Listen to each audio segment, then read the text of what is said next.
तुम्ही सगळ्यांनी बघितलं, दादांनी 24 तारीख फायनल केलेली होती की दादा आम्ही जीव देतो पण तुम्ही आमरण उपोषण नाही करायचं. मुंबई गाठू दिल्ली गाठू नाही म्हणून सर्व पब्लिक बेकाबू झाली होती.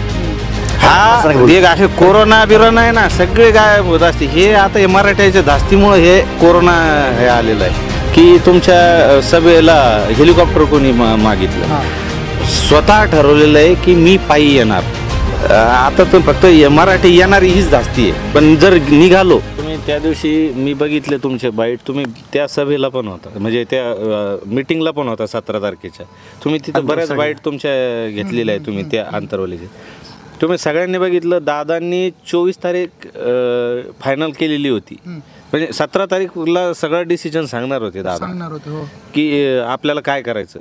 पण सर्व जे समाज बांधव आलेले होते आणि दादा काय करणार होते, जर 24 तारखेपर्यंत दिलं नाही तर आमरण उपोषणाला बसणार होते. नाही म्हणून सर्व पब्लिक बेकाबू झाली होती की दादा आम्ही जीव देतो पण तुम्ही आमरण उपोषण नाही करायचं. मुंबई गाठू दिल्ली गाठू अख्खा पार तंजावरपर्यंत, म्हणजे कुठं जायचं तिथं जाऊ आपण, पण तुम्ही आमरण उपोषण करू नका. लाख मेले तरी चालतील पण लाखांचा पोशिंदा जागला पाहिजे. जी म्हण छत्रपती शिवाजी महाराजांना वापरल्या जात होती तीच म्हण आज मनोजदादा जरांगे यांच्यासाठी लागू पडत आहे. तुम्ही ते म्हणले कोरोनाचं, अहो आता सगळ्यात मोठा रोग आलेला आहे मराठा रोग. हा एक असे कोरोना बिरोना आहे ना, सगळे गायब होत असते. हे आता हे मराठ्याच्या धास्तीमुळे हे कोरोना हे आलेलं आहे. शंका आता हेलिकॉप्टरची परवा घेतली. मी तुमच्या चॅनलच्या माध्यमातून परवा पत्रकार बांधवांनी प्रश्न विचारला होता की तुमच्या सभेला हेलिकॉप्टर कोणी मागितलं. तर त्या दिवशी झालं असं की दादा 24 तारखेची भूमिका सांगणार होते, म्हणजे आपल्याला काय करायचं 24ला. आणि दादाची सभा चालू झाली आणि दादाला वाटलं मंत्रिमंडळ हेलिकॉप्टरनं आलं, कारण ते आता रस्त्याने येऊ शकत नव्हतं, कारण जवळजवळ पब्लिक इतकी होती. हो 100 एकर भरलं होतं पूर्ण, तर रस्त्याने येणं शक्य नव्हतं. म्हणून दादाला वाटलं ते हेलिकॉप्टरनं आले काय शिळे याने उतरते काय रस्सीने, म्हणून दादा वर पाहत होते आणि वरून फुलं पडले. तर नंतर दादांना जेव्हा कळालं की हे कोणीतरी हेलिकॉप्टर पाठवलं, तर ते जे आयोजक आहे ना, त्या आयोजकांवर दादा बोलले. दादांना बिलकुल हे जमतच नाही, म्हणजे असं हेलिकॉप्टर म्हणा हे म्हणा.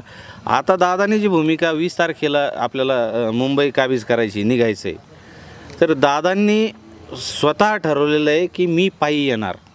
आम्ही त्यांना विनंती केली बैलगाडी करू, ट्रॅक्टरमध्ये उंच हे करू, पण दादांचं असं म्हणणं आहे माझा प्रत्येक समाज बांधव हा पायी जाणार आहे ना, तर मी पण पायी जाणार आहे त्या दिंडीमध्ये. छत्रपती शिवाजी महाराज, छत्रपती संभाजी महाराज यांचा जयघोष करत, जसं पंढरीच्या पांडुरंगाला पांडुरंगाच जयघोष करत जाते, तसेच छत्रपती शिवराय, छत्रपती संभाजी महाराज यांच्या नामाचा जयघोष करत आमच्यासोबत शेकडो कीर्तनकार राहणार आहे. जागोजागी राहुट्या तंबू राहील, ट्रॅक्टरमध्ये तंबू राहतील.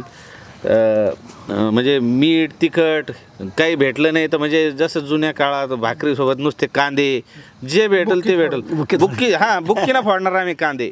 आणि दादा हे बघा, आता तर फक्त मराठी येणारी हीच धास्ती आहे. पण जर निघालो तर आम्ही एक ठरवलेलं आहे, ते लढेंगे जितेंगे हम सब जरांगे ना, तर तसं आम्ही जरांगे. तर दादानी 17 दिवस बिना अन्न पाण्याचं उपोषण केलं, आम्ही बी 17 दिवस काढू शकतो. जर तो व्यक्ती 35 किलोचा माणूस जर 17 दिवस काढू शकतो, तर आम्ही डबल आहे ना, म्हणजे आम्ही 17 34 करायला पाहिजे, बरोबर आहे की नाही. तर तयारी आहे तुमची, ती तयारी आहे आमची.